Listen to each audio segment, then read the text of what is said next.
A partir d'ara, Barcelona tindrà més d'una lluna.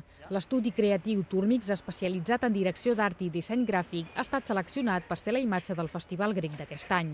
La nostra proposta va ser treballar una miqueta sota el concepte d'estar a l'aire lliure, sota la llum de la lluna, en el que és el propi espai emblemàtic del festival, que és el Teatre Grec. Llavors, la nostra imatge es basa sobretot en el que seria la lluna en si, i una mica les textures que es fan en el cel. I no és la primera vegada que ho fa.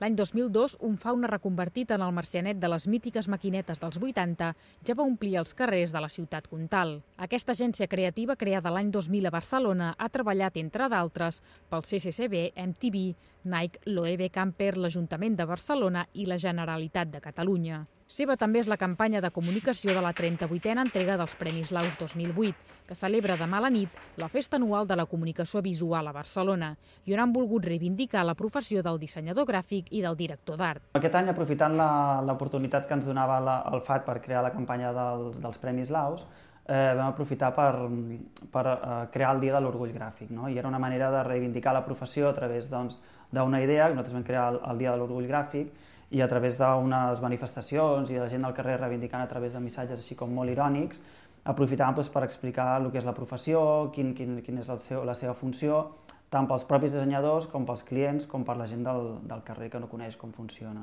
Amb reivindicació, Sense Turmix segueix treballant en nous projectes des del seu estudi situat a l'Eixample barceloní.